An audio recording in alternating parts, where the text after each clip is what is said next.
muerta al interior de su domicilio en San Isidro. Según reportes policiales, la empresaria se encontraba tirada en el piso de su habitación a un lado de la cama, pero eso no es lo que impresionó a los efectivos, ya que ella tenía dos surcos grises de 34 por 0.4 centímetros que rodeaban su cuello, a causa del estrangulamiento que sufrió con un cable de computadora. Sus uñas aún pintadas se encontraban quebradas a causa del enfrentamiento que tuvo con su asesino. Tenía heridas en los muslos, moretones en los brazos y las sábanas blancas se encontraban envueltas de sangre. El desorden en la habitación muestra que ella, una mujer fuerte y explosiva, luchó con su asesino en medio de la oscuridad y el pavor.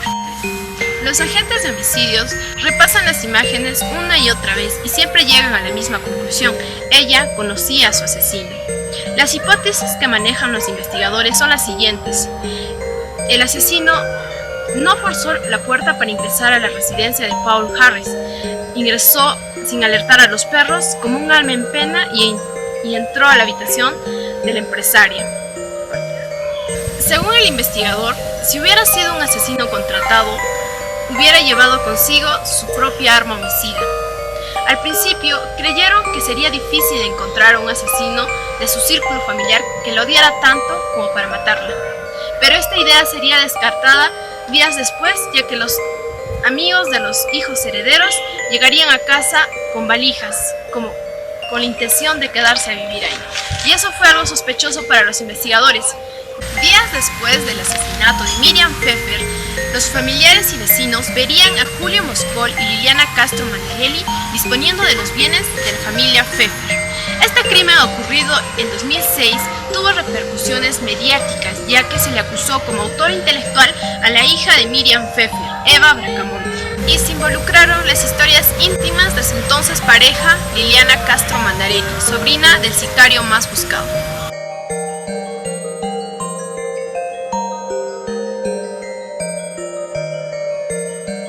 No cualquier perito puede realizar una investigación en una escena de crimen. Cada perito está especializado en cada área, ya sea el perito de reconocimiento de cadáver o también como el perito biólogo, etc. El lugar de los hechos no siempre va a ser el lugar donde se van a encontrar las evidencias y los indicios, porque en una escena de crimen existen dos campos, atípicos y típicos. En los atípicos tenemos abiertos y en los típicos tenemos los cerrados. Un ejemplo de los atípicos es ya sea en un parque, en un río, y los típicos son los cerrados, que ya sea que el cadáver se puede encontrar en una oficina, en una casa o en un dormitorio. ¿El arma que utilizaron fue contundente para acabar con la vida de Miriam Pfeffer? En este caso, el objeto que se utilizó para terminar con la vida de la empresaria Miriam Pfeffer sí fue contundente, porque lo más resaltante de este caso es que se encuentran dos surcos grises de aproximadamente 34 por 0,4 centímetros en la altura del cuello. Esto fue a causa del estrangulamiento que sufrió la empresaria. ¿Fue el proceso que se realizó para la identificación humana en el caso Pfeffer? En este caso no fue necesario hacer la identificación humana con la víctima, porque la víctima se encontraba al interior de su habitación. En cuanto al autor, sí se requirió hacer la identificación humana porque se encontró indicios que era necesario probarlos. De acuerdo al lugar donde ocurrieron los hechos en el caso Pfeffer, ¿estamos ante una escena en campo abierto, cerrado o mixto? De acuerdo a la escena que se encuentra la víctima, se encuentra en un escenario cerrado, porque a la víctima se le encuentra al interior de su habitación. En el lugar donde ocurrieron los hechos, ¿se han encontrado un material sensible significativo? En el caso Pfeffer sí se encontró un material sensible significativo, cuáles son la sangre, el cabello y las huellas dactilares. ¿Por qué las evidencias que se encuentran entran en cadena de custodia? Y en este caso, ¿cuál es la importancia de la cadena de custodia? La cadena de custodia es importante, ya que gracias a ello se protege para que ésta no sea modificada y puedan servir como prueba en el juicio oral. y es muy importante, ya que gracias a la cadena de custodia se puede mantener el origen de las evidencias. Si bien es cierto, dos objetos fundamentales no se tomaron en cuenta en el juicio oral, como el pantalón y el cable con el que le asesinaron, según mi punto de vista, debió tomarse en cuenta el pantalón y el cable, ya que pudieron encontrar algún rastro de presunto asesino, como también pudo encontrar algunos indicios como las huellas dactilares y la sangre que haya podido dejar el presunto autor. Sí procedieron de manera correcta los peritos al quitarle la ropa de la empresaria para realizarle las respectivas pericias, ya que se encontraba en un escenario de campo cerrado para realizarle las respectivas pericias. Las uñas postizas debieron entrar como evidencia fundamental, ya que pudo tener una gresca o que tuvo una gresca la víctima con su agresor y pudo quedar algún resto, y así para poder identificar al presunto autor del asesinato.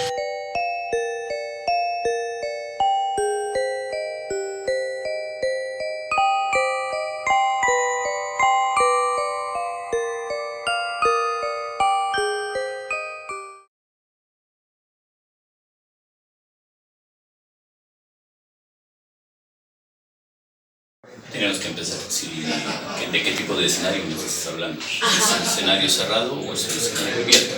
Pero en fin, todos los procedimientos son uno solo. Uno es ligado a la noticia criminal, ¿no? Ya sea por cualquier medio informático, televisión, radio, o puede ser una persona que venga a poner una denuncia en la comisaría, o por alerta de otra persona, qué sé yo. Personal policial tiene que ir a constatar el lugar de los hechos. Si en verdad se ha producido un hecho, ya sea delictivo, ya sea un delito, una falta, violencia familiar, etc., ¿no? Cualquier delito que transgreda nuestras leyes, ¿no? Que vayan en contra, ¿no? Posteriormente, llegado el personal policial, que es personal básico, ¿no? De la comisaría, una vez realizada la constatación, si es que se ha cometido un hecho, tiene que acordonar todo, tiene que aislar el escenario, tiene que proteger, tiene que poner un custodio ahí en el escenario. ¿Para qué? Para que posteriormente comunique, ¿no? A las autoridades pertinentes, que es el Ministerio Público, y se amerita a los peritos en escena del crimen o cualquier otro perito que por el hecho que se haya suscitado, ya sea balístico, ya sea identificador, etc. Es el procedimiento que se sigue en la constatación de un hecho. Posteriormente,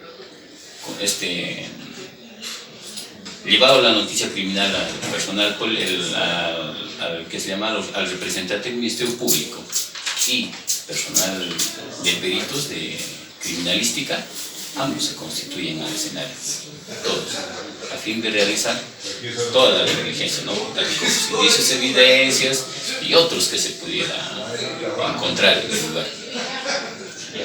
Ahí tienen que estar presentes parte agraviada, abogado defensor. Si es que hay un imputado, también tiene que estar con su abogado defensor para que verifique que indican todos los manuales, ¿no? Para la investigación del delito. Ese es el procedimiento. La segunda pregunta es, ¿cualquier perito puede entrar en una escena de crimen o necesariamente tiene que ser especializado? Bien. Dentro de la criminalística hay diferentes ramas, hay diferentes especialidades, ¿no? Hay peritos en escena del crimen, peritos en identificación, perito balístico, perito grafotécnico, etcétera, etcétera, etcétera. Son varios peritos. Bien. Pero si se ha cometido un hecho en un escenario, ya sea por hurto, robo, homicidio, suicidio, etcétera, ahí tiene que ir el perito en escena del crimen. Pero no solamente puede ir el perito en escena del crimen, también el perito puede llevar a su balístico, que también, ¿no? Pertenece a las filas de criminalística. Puede ir un biólogo, puede ir un físico, dependiendo al caso que se ha suscitado. Pero si es un simple hurto, solamente va a ir el perito en escena del crimen. Pero si es un homicidio, ya sea por arma de fuego, irá pues con su perito balístico, su biólogo, su antropólogo, qué sé yo. Ya se va a recurrir a las demás áreas, se va en conjunto. Pero quien tiene que ingresar primero al escenario es el perito en escena del crimen. Él es el director, ¿no? En la escena, ¿a quién va a designar? ¿Para qué? Para el ingreso. Porque él está especializado. Ingreso y egreso pues, de la escena. Claro que tiene que ir también con su fotógrafo forense. ¿Para qué? Para poder perennizar todos los hechos, ¿no? Para poder posteriormente llevarlo a juicio oral y hacerlo pues, mediante vistas fotográficas, filmaciones que pudiera para que sea de mayor contundencia, pues que se llama el fiscal pueda denunciar el hecho, pues.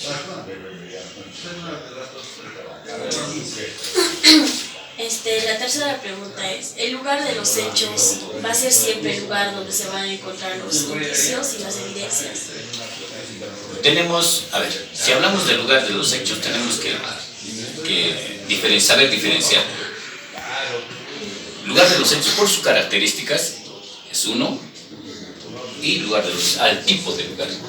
Entonces, si hablamos de características, hablamos del lugar de los hechos típicos y atípicos. ¿Ya? Los típicos son pues en lugares así cerrados, lugares pequeños más que todos los típicos, donde se haya podido encontrar todos los indicios y evidencias que nos van a poder ayudar, ¿no? En la investigación. Y los atípicos, hay en las características atípicas o el escenario atípico, ahí podemos encontrar el lugar de los hechos. Se puede dividir, ¿no? Puede haber 2 o 3 lugares. El lugar de los hechos donde se han suscitado algo, el lugar de hallazgo y el medio de transporte. Es en caso de homicidios o en casos también de hurtos. Un claro ejemplo, en caso de homicidio, ¿no? Llegan a lesionar o matar a una persona, lo victimizan, ¿ya? Se van a llevar el cuerpo. Si ya estamos hablando de un escenario atípico, se van a llevar. Va a haber un medio de transporte con el que van a trasladar a esa víctima. Ya, y luego posteriormente lo van a dejar el cadáver, ya sea en las playas. Comúnmente lo dejan en las playas, alcantarillas, en lugares cerrados, inaccesibles. Ahí es el lugar de hallazgo. Que son las características que presenta un escenario. Ahora, si hablamos de tipos, hablamos escenario cerrado, escenario abierto y escenario mixto. Hay que saber diferenciar las características y los tipos de escenarios. Siguiendo con la pregunta, en el caso Pfeffer, el arma que utilizaron fue contundente para acabar con la vida del empresario. De por medio creo que había lesiones y todo, creo que había habido una gresca y posteriormente lo habían estrangulado con un cable de una computadora. Que yo tenga conocimiento de eso, sí. Efectivamente, el cable que es el elemento constructor para la muerte de la finada Miriam Pfeffer, sí, es un elemento contundente para, claro, si le quitara, se llama el sistema respiratorio, de hecho, pues que va a fallecer.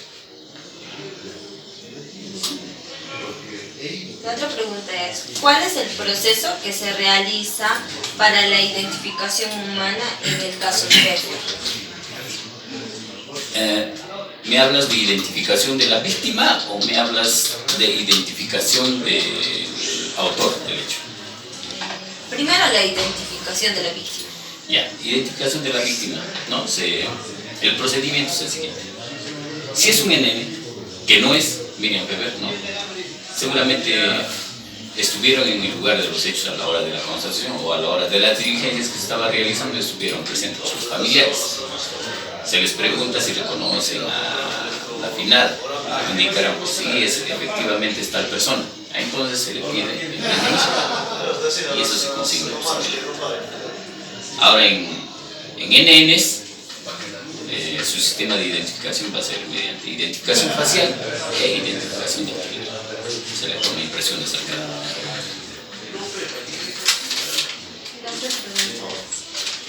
De acuerdo al lugar donde sucedieron los hechos, en el caso Pfeffer, estamos ante una escena de campo abierto, cerrado o mixto.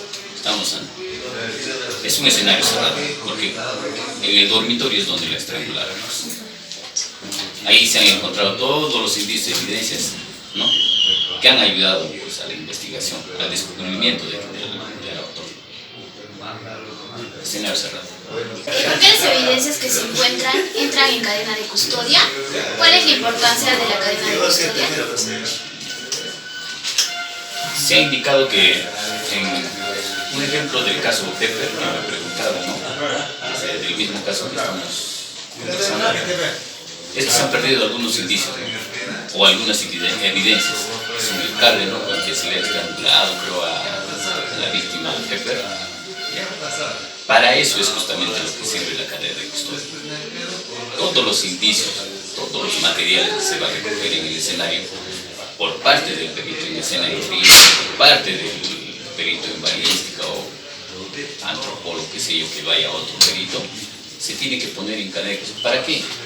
Para que esos indicios y evidencias lleguen hasta la etapa del juicio oral, porque se pueden extraviar, se pueden perder esos indicios. Es por eso que se hace la cadena, se recoge los indicios en un sobre, en una bolsa, qué sé yo, se le hace su rotulado, su etiquetado, más su cadena de custodia.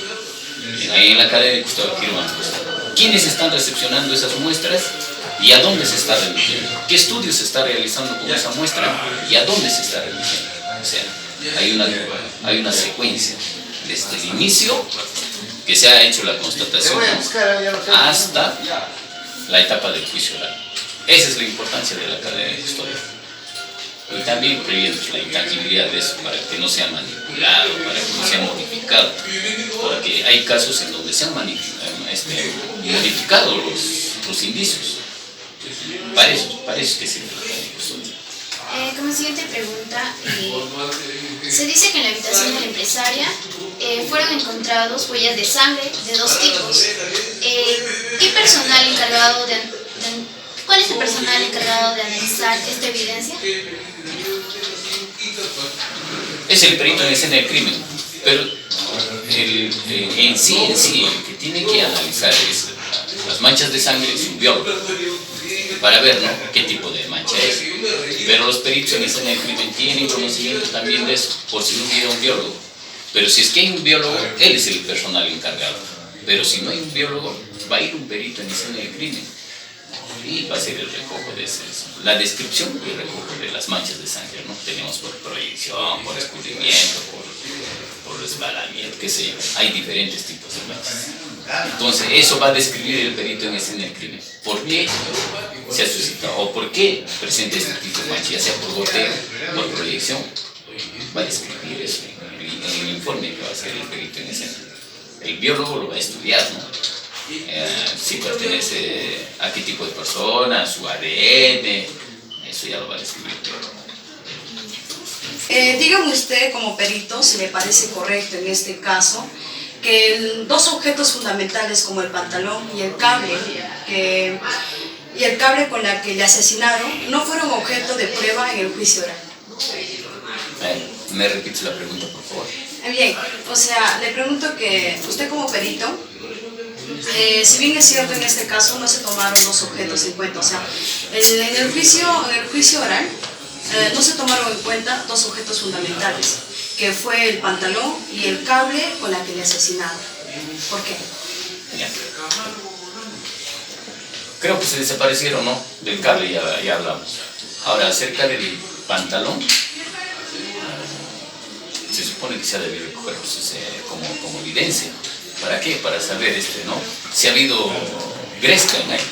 Porque al momento de agredirse entre personas hay veces que se rompen, ¿no?, o se rompen las camisas, se rompen cualquier prenda que pueda tener una persona. Frente a un hecho de esta magnitud, porque estamos hablando de un homicidio, no estamos hablando de un hurto, ni nada, ¿no? Se ha debido tomar en cuenta.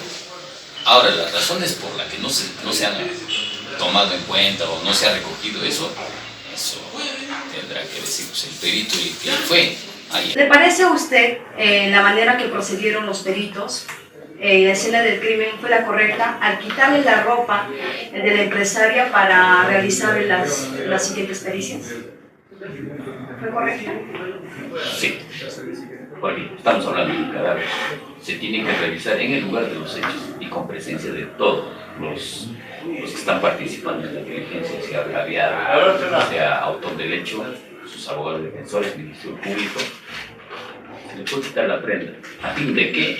A fin de verificar. Si es un lugar, estamos hablando de un lugar cerrado, ¿no? Donde ha sucedido el hecho.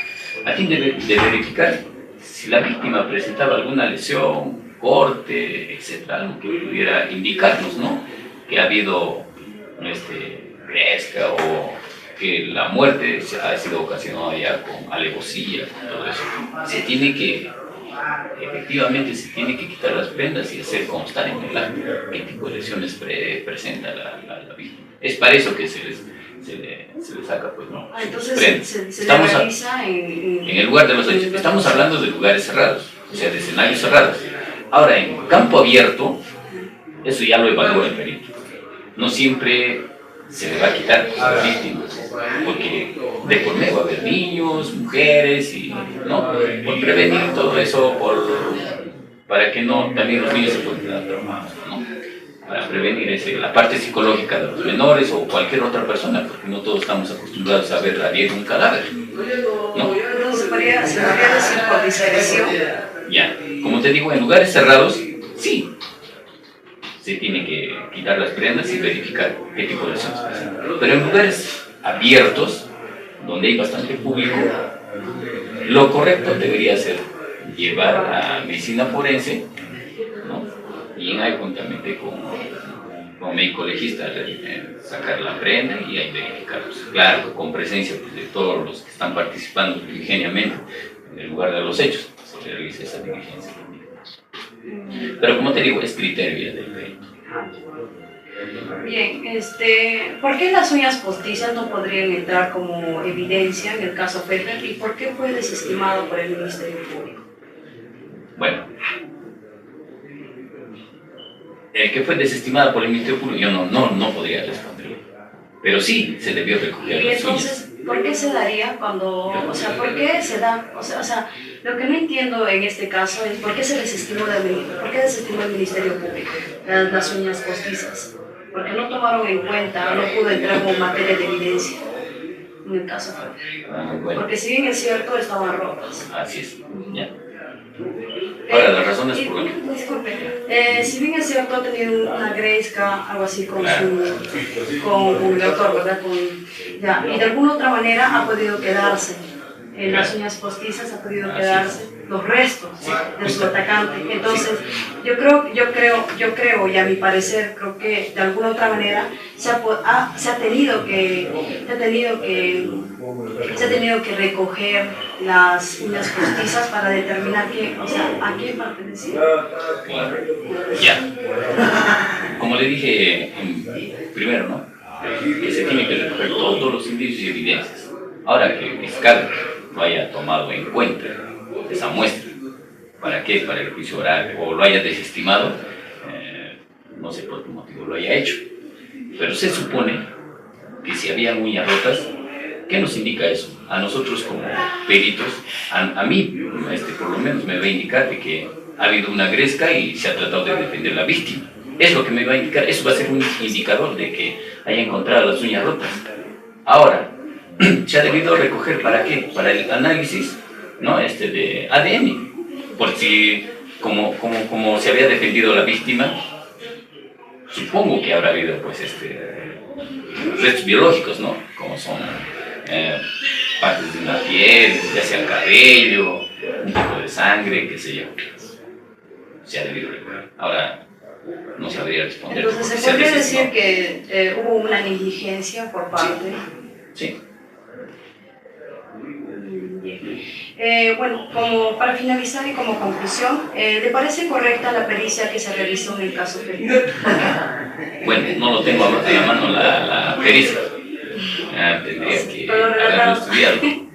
Pero según la prensa, ¿no? Ahí ya se ve pues, de que se han practicado las pericias ¿qué se llama? En la escena, se han practicado las pericias de identificación biológica. Creo que eso es incorrecto. Sí es correcto, ¿no? Todas las pericias que se han practicado.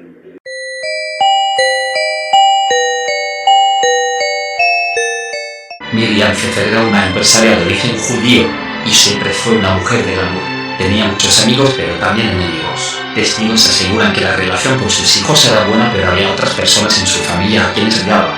Uno de ellos era Félix, el hermano de su ya fallecido padre Enrique Pfeffer, con quien discutía por el dominio de una cuenta en Estados Unidos, producto de la herencia. Cuando se le pregunta a Ariel Bracamonte, el hijo mayor de la empresaria, que en ese entonces tenía 19 años, durante uno de sus interrogatorios, el muchacho no se tomó un segundo para acusar a Félix Pfeffer. Él odiaba a mi madre. Siempre la maltrató y hizo daño. Félix Pfeffer es hermano del padre de Miriam, Enrique Pfeffer. Miriam Pfeffer y su tío andaban enfrascados en una pugna por acceder a una cuenta bancaria de Enrique Pfeffer en los EU, y quien manejó la cuenta por años era Marco Pfeffer, otro tío de Miriam. Pero el padre de la empresaria la nombró única beneficiaria, aunque la alegría duraría poco. En 1999, y convencido por sus hermanos, Enrique Pfeffer denunció a su esposa Clorinda Sayers y a su hija Miriam de intento de asesinato. Enrique Pfeffer Rothstein, nacido en Polonia, era un hombre robusto, fuerte e impetuoso, pero tenía una debilidad, un avanzada diabetes, lo que lo obligaba a cuidar su alimentación al milímetro. Según la denuncia policial, ambas habrían intentado matarlo inyectándole un líquido azucarado para provocarle un coma diabético. El caso fue llevado a los tribunales,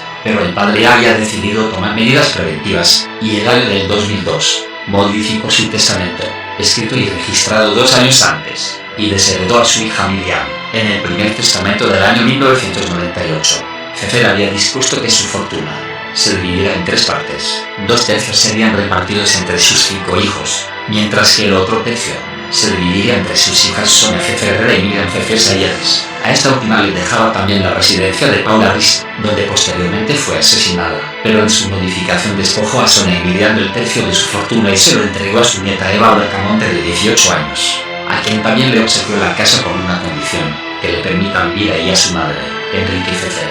Mientras tanto, no cejó en su intento por llevar a su esposa e hija a la cárcel. En noviembre del 2003 estuvo a punto de lograrlo, pero enfermó y murió. Sus hermanos sostienen que Miriam lo habría asesinado. Miriam tenía muchos y cercanos enemigos, dijo a la policía el abogado Pinkas Flint Blank. Era debido a su carácter, a su ambición. El nombre de Flint Blank saltó a la prensa cuando la policía encontró en el dormitorio de la víctima una suerte de altar con velas, santería y fotografías recortadas, entre las que figuraba la del reconocido letrado. Ambos eran viejos conocidos, estudiaron juntos en el colegio judío de Ompinelo, pero era, en sí, una antigua relación familiar.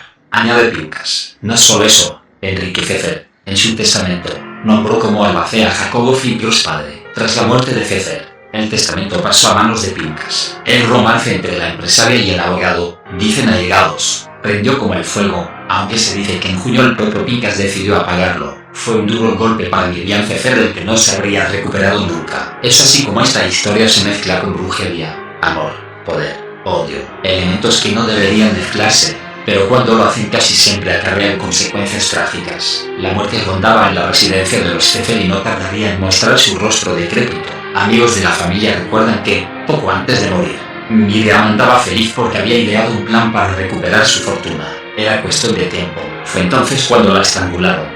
El asesino.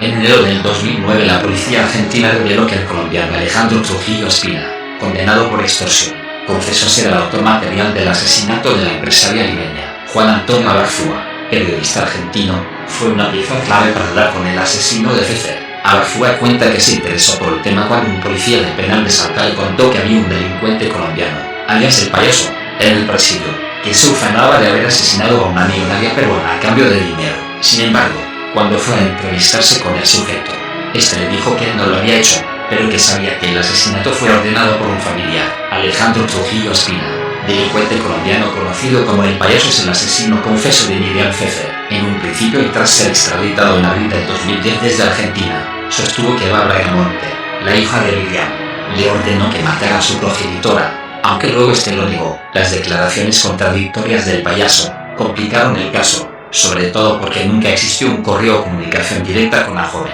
En la reconstrucción del crimen detalló con sangre fría cómo ingresó al domicilio ubicado en San Isidro y mató a Miriam Trujillo Espina. Asegura que no es un sicario y que la noche del crimen pasó por ahí a robar y las circunstancias llevaron al trágico e inesperado final de la empresaria. En julio del 2009 la policía peruana confirmó que la sangre que se halló en la escena del crimen correspondía a Trujillo Espina. Y en septiembre de ese mismo año, las presuntas responsables del crimen, Eva Bracamonte, hija de la víctima, y Liliana Castro Mandarelli se entregan a la justicia. Ellas fueron trasladadas a un penal de máxima seguridad. En diciembre del 2011 la Fiscalía pidió una pena de 35 años de prisión para Eva Bracamonte Fefer y Liliana Castro Mandarelli. De igual modo, se exigió una condena similar contra Alejandro Trujillo Espina.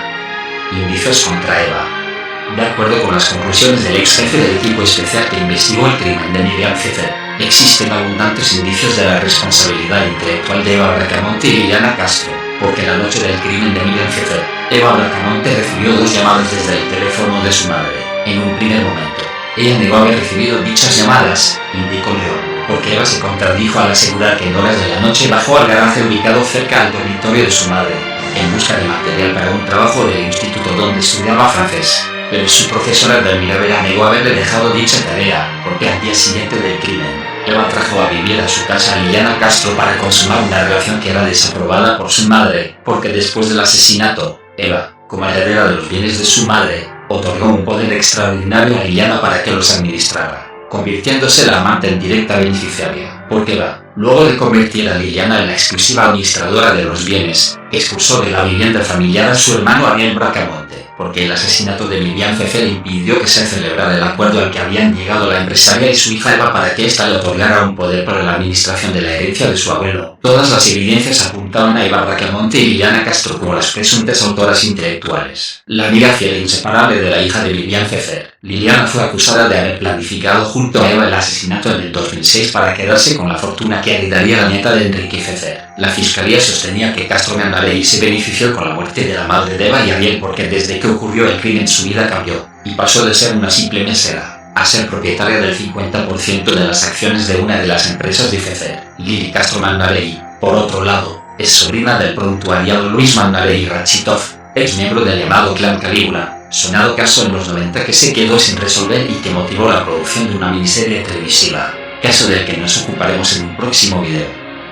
Los empleados de la casa, Simeón Marcaya, era empleado de la casa de los Fefer y reconoció que el día del asesinato olvidó cerrar bien una puerta. Afirmó en juicio que la relación de los hijos con su madre era normal y dio cuenta también que la empresaria de origen israelí recibía constantes amenazas que le dejaban extraños debajo de la puerta. Lucía Mendoza Illesca era empleada del hogar y mujer de confianza de Miriam Fefer. Los hermanos Bracamonte la querían hasta que tras la muerte de Fefer ella decidió retirarse ya que la relación entre los jóvenes se deterioró. Aseguró que Eva Bracamonte era inocente pues nunca dejó notar ningún interés económico. Tanto así que decidió que su hermano heredara la mayor parte de la herencia de su madre pues ella ya recibía la herencia que le había destinado su abuelo.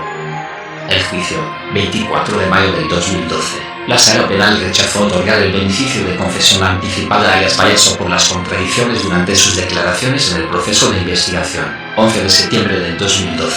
Eva Bracamonte y Liliana Castro salen del penal de mujeres de Chorrillos por exceso de carcelería. Ellas permanecieron ahí durante 36 meses sin sentencia. La justicia cambió el régimen de arresto domiciliario en casas diferentes. 12 de octubre del 2012. Eva Bracamonte sufre un desmayo y una convulsión durante la lectura de su sentencia, la de Liliana Castro y del sicario colombiano Alejandro Trujillo Espina. La audiencia se reprogramó para el lunes 15 de octubre. 15 de octubre del 2012. La sala penal condenó a 30 años de prisión efectiva a Eva Bracamonte Fefer por autoría intelectual en el asesinato de su madre. El sicario colombiano Alejandro Trujillo Espina recibió 35 años de cárcel. Liliana Castro quedó absuelta del crimen. 16 de octubre de 2012. Eva Bracamonte es trasladada al penal de mujeres, luego de que fuera culpada del asesinato de su madre, la empresaria Miriam Fefer, y condenada a 30 años de cárcel. 17 de mayo del 2013. Eva Bracamonte es solicitante a la Corte Suprema de Justicia que se anule el fallo judicial que la condenó a 30 años de prisión.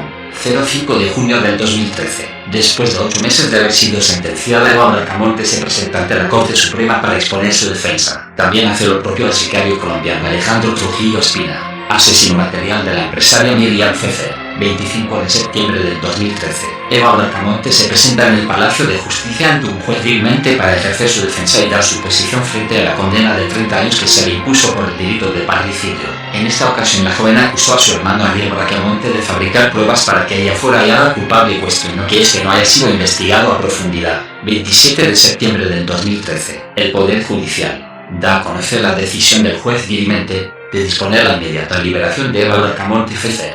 Tras haber declarado nula su sentencia, se informa que la joven será sometida a un nuevo juicio y abandona el penal de mujeres al siguiente día, y regresa a su casa, donde fue asesinada su madre. Su padre, Marco Bracamonte, declara que pese a que su hija recuperó su libertad tras casi 4 años de prisión, no podrá salir del país debido a la restricción que le impuso el Poder Judicial. El Poder Judicial informa que el lunes 14 de abril inicia el nuevo juicio oral a Eva Bracamonte por el asesinato de su madre, la empresaria Miriam Fefer. Ocurre un giro en el juicio que se le sigue a Eva Bracamonte y cuando el fiscal adjunto decide cambiar la figura penal a homicidio calificado por lucro. Es decir, la acusaron de matar a su madre para beneficiarse económicamente. 14 de julio de 2014. Un careo entre Eva y Ariel Bracamonte Fefer se produce en el marco del juicio que se le seguía. 24 de marzo de 2015. La Fiscalía denunció a Eva Bracamonte, su padre Marco Bracamonte y su abogado Pavel Alvarado por falsificación de documentos. En una audiencia accidentada, la hija de Miriam Fefer lloró. 29 de diciembre de 2015. Se declaró inocente a Eva Bracamonte Fefer de los cargos que se le imputaban. En el fallo se determinó que no existían indicios de motivación económica que la acusen. También se estableció que el peritaje psicológico,